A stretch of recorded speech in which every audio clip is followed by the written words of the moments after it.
Hi there, I'm Mikki Taylor, and you're watching Studio Q. Studio Q Show, now you know.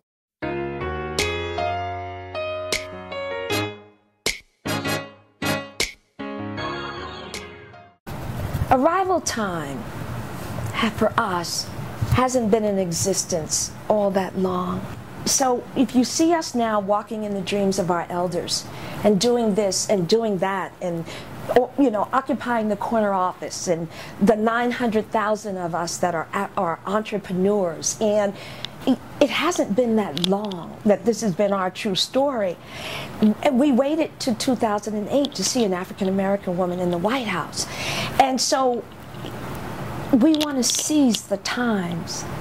And so often when you're in that mode where you finally can thrive, you kind of, self is at the bottom of your to-do list, and everything that you want to accomplish, everything that you want to do, everything that you want to give to your children and the generations that come after them, all of that comes first, and it comes fast. And so we who are the nurturers, if you will, we do have to be reminded that in order to, what's best for each of us is what's best for all of us. And part of that means we have to take care of ourselves.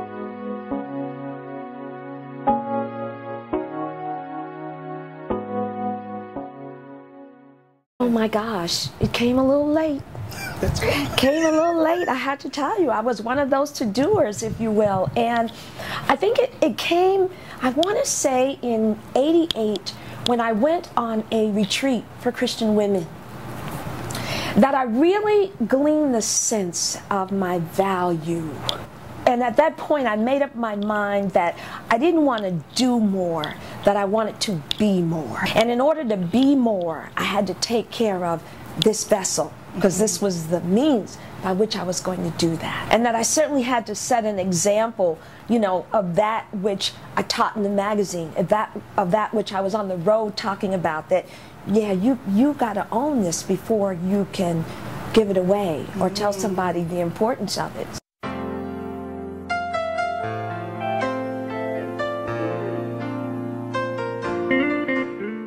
Oh, yeah. It's very interesting, particularly in this era where we are struggling with wellness.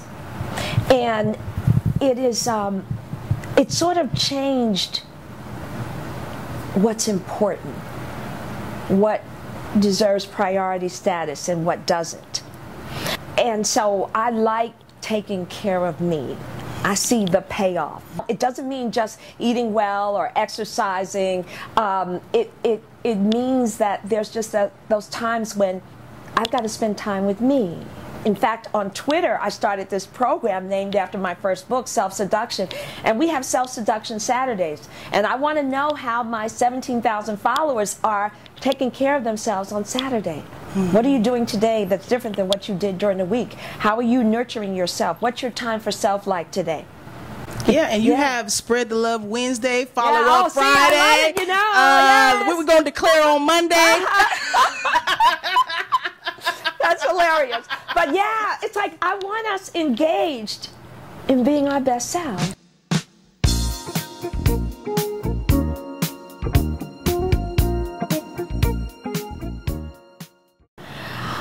Oh my gosh, a fabulous pump with a purpose. Yeah, begs for an instant replay. A great dress is a great dress is a great dress. And I love how Mrs. Obama, she is the only first lady to make what I call a repeat performance, in that you'll see her in something again and again. And she doesn't trip it. I love that. And it's so funny. I used to have issues with that, and I was like, oh no, girl, the first lady, if she's on the public stage, get that dress out, because that's the one that's going out. Yeah, it worked the last time, and guess what? It's going to work again. I think a beautiful blouse. I think jewelry that certainly has great meaning to you. Color. Yeah, we were meant for color. I always say, look, the Creator dreamt us in color. We ought to be having fun. Yeah, so those are some of the things that are on my list.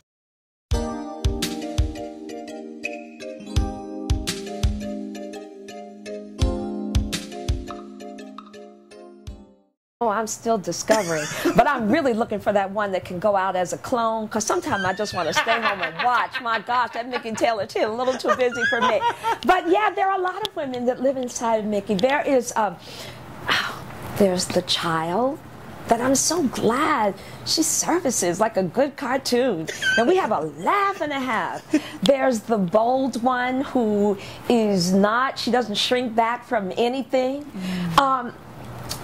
There is the one that's still shy after all these years, and I like her because she keeps me humble. There's the fierce one who wants to try something new. It's like, you know, I remember it's interesting. You kind of like mark little milestones, and you remember that, you know, there years ago there might have been something you wouldn't wear or something you wouldn't do, and now you're all for it.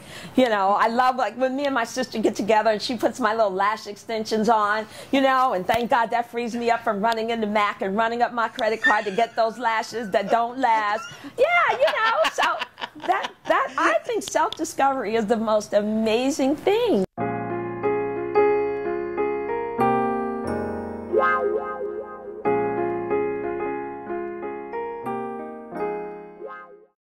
Well, I think that certainly you want to have a fantastic pencil skirt, and I have a little test for that. I always say, if you can run in it, it's too boxy. If you have to tip, be sure you can handle it. If you can stride, then that's probably the one for you. I think that a statement-making coat is an important factor in anyone's wardrobe. It never goes out of style because it becomes a signature piece for you. I think a great cardigan, because cardigans work over dresses, over skirts, over everything. Flared pants or a fluid pant. I don't think everyone can rock a trouser, but everyone can rock a fluid pant and always look chic and elegant. Let's see, what else is on that list? A white shirt. You can't have too many, and they all wear the same, and so don't spend a lot. A beautiful blouse, a romantic blouse. There's just sometimes it takes you from day to night. And then accessories. Those are your real mileage makers, you know? A wardrobe of great accessories.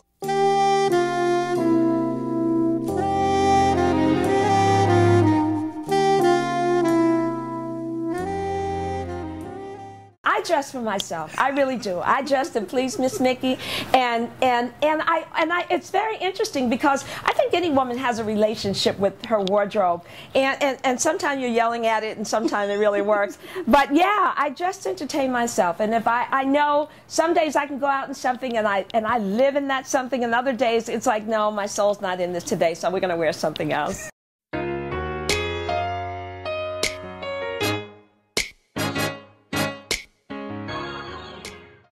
I think you have to establish your signature. What works for you across the board is not just in your wardrobe, but how you live your life. And you have to walk in full assurance of that. That's the most important piece because it colors everything.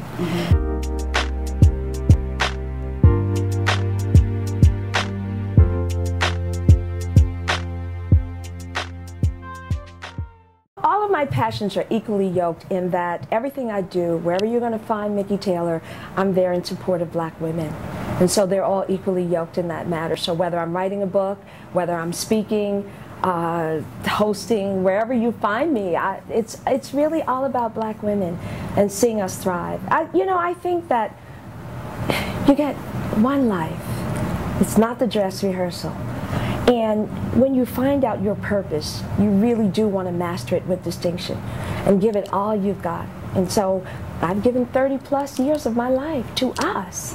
And so, yeah, at the end of the day, I feel good about that.